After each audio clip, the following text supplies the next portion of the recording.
네, 자, 호도법에 대해서 이제 학습을 하도록 하겠습니다. 자, 호도법에 대한 정의를 말씀드리기 전에, 자, 여러분들, 야구에서 투수가 이제 공을 던집니다.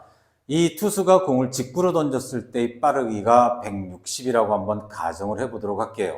자, 우리가 일반적으로 사용하는 킬로미터 퍼 아워라고 하는 어떤 기준으로 봤을 때 그 속도를 160이라고 이야기를 한 것이지만, 실제로 그 선수가 미국 선수이고 메이저리그 선수라고 났을 때 미국 TV에 나오는 그 숫자는 98, 99 정도로 나올 겁니다. 갑자기 미국에서는 속도가 줄어든 걸까요? 그게 아니고요. 자, 단위가 다르기 때문에 같은 속도임에도 불구하고 우리는 킬로미터 퍼 아워라고 하는 기준을 잡은 거고요. 단위를 잡은 거고, 미국에서는 마일이라고 하는 단위가 써져 있기 때문에 같은 빠르기임에도 불구하고 숫자가 바뀌는 겁니다. 이 말씀을 왜 드렸을까요? 우리가 일반적으로 각을 잴 때는요, 45도, 90도, 180도, 32도, 36도. 자, 이걸 우리는 60분법이라고 이야기를 합니다. 새로운 어떤 단위라고 하는 거죠. 그럼 여기 나와 있는 이 호도법도 하나의 각을 재는 방법, 단위가 60분법과는 다르다. 이렇게 이해를 하시면 되고요. 자, 여기 나와 있는 호라고 하는 것은 우리가 부채꼴의 호의 길이를 이야기를 한다. 라고 생각을 하시면 될 것 같습니다. 자, 선생님이 한번 원을 한번 그려봤습니다. 자, 원을 정성스럽게 그렸고요. 자, 원의 중심이 될 거고요. 원의 중심. 그렇다면, 자, 이 부분을 우리가 반지름이라고 일반적으로 이야기를 합니다. 자, 그러면 필요에 따라서 이 반지름 길이만큼 호의 길이를 한번 잡아볼게요. 호의 길이를 마음만 먹으면 충분히 잡을 수 있습니다. 자, 그러면 이렇게 연결하면 얘가 바로 부채꼴이 나오죠. 자, 그러면 요 각을 갖다가 알파 도라고 한번 해보도록 하겠습니다. 자, 그러면 이 호도법은 어떻게 탄생을 했느냐? 이겁니다.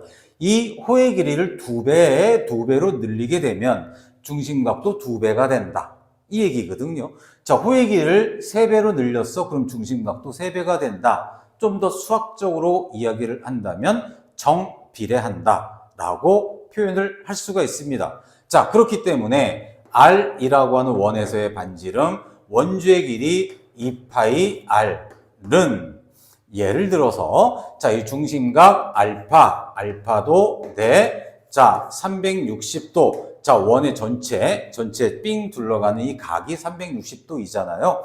정비례하기 때문에 이러한 비례식을 만들 수 있다. 자, 그러면 내항의 곱, 외항의 곱을 계산을 해 주신다면 알파도라고 하는 것은 결론은 뭐가 될까요? 2파이 R분의 R 곱하기 360도다. 자, 요거 약분해 주시니까 R 약분해 주시니까 결론은 알파도는 뭐가 된다? 파이분의 180도가 된다. 자, 여러분들 보세요. 이 파이라고 하는 것은 3.14뭐뭐게 나가는 어떤 원주율, 상수값입니다. 180도 역시 변하지 않는 숫자, 상수입니다. 그럼 상수분의 상수, 이 값은 뭐가 된다? 일정하다라는 결론을 낼 수가 있겠죠. 이 말은 반지름이 10이 됐든 5가 됐든 4897이 됐든 아무리 변한다 하더라도 이 알파 값은 항상 일정한 값을 갖는다 라고 하는 것이 바로 호도법의 탄생 근원이다 라고 생각하시면 되는데, 실제로 우리가 문제를 푸는데 활용되는 어떤 식은 선생님 방금 말씀드린 여기 위에 써드린 빨간 색깔 식을 생각을 해주시면 됩니다. 다시 말씀드려서 이 경우에는 알파도 실제로 각도기를 재보면은요 57점 몇몇몇 도 정도가 된대요. 자, 그런데 방금 선생님 써드린 것은 바로 뭡니까? 이 호의 길이를 L이라고 놓은 겁니다. 이렇게 한번 해볼까요? 적당히 이렇게 한번 잡아보도록 할게요. 이렇게 생긴 이 빨간색 부채꼴에서 얘를 L이라고 놓고 R이라고 놓는다면 이 중심각을 세타라고 놓는다면 세타는 R분의 L, 호의 길이를 반지름으로 나눈 것이다. 방금 선생님이 말씀드렸던 R이고 R이다 그러면 L에다가 R 대입하면 바로 1라디안이 된다. 1라디안이 된다라고 생각하시면 되는 것입니다. 자, 그래서 여러분들 그냥 이런 게 있나 봐 라고 그냥 생각을 하시고, 실제로 우리가 문제 풀 때는 이 식을 활용을 하시는 게 훨씬 더 간편하다라는 말씀. 읽을 땐 뭐라고 읽는다고요? 라디안. 세타 라디안은 R분의 L이 된다 라고 여러분들이 정의를 할 수가 있겠고요. 자, 그러면 여기서 이제 한 발짝 더 나아가서 자, 요거 이제 지구 다시 한번 그려볼까요? 자, 뭐냐면요. 이렇게 생각하시면 됩니다. 자, 원을 한 번 더 이렇게 한번 그려봤습니다. 원을 한 번 더 이렇게 그려봤고요. 자, 원의 중심이 있고요. 자, 노란 색깔로 요렇게 한번 잡아봤습니다. 이렇게 잡아봤어요. 자, 그러면 원주의 길이는 얼마죠? 2파이 r이죠. 원주의 길이는 2파이 r인데 이 노란색 요 원주는 반원의 원주죠. 반원의 원주니까 전체 원주를 이루 나눈 값, 즉 파이 r이 될 것입니다.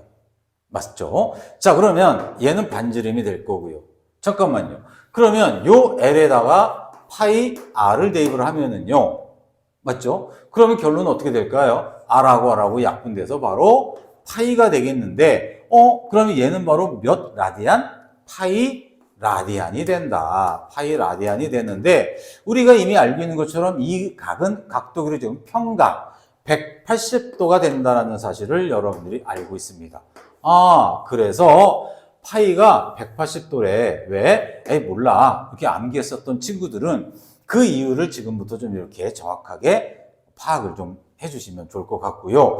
그래서 3.14157이라고 하는 어떤 무리수가 라디안으로 표현됐을 때 이 숫자는 60분법으로 표현됐을 때 180도가 된다는 사실. 그렇기 때문에 예를 들어서 2분의 파이요?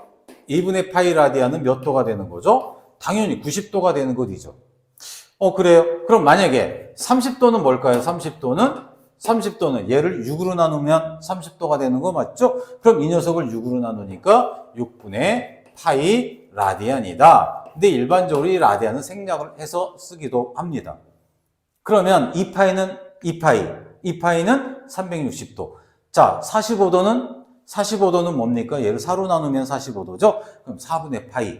자, 이렇게 여러분들이 호도법으로 각을 표현하는 방법은 여러분들 알고 계셔야지 삼가함수를 학습을 할 때 아주 큰 도움이 된다라는 거. 자, 꼭 명심해 주시고 복습해 주시고 이 빨간 색깔 꼭 기억해 주시기 바랍니다.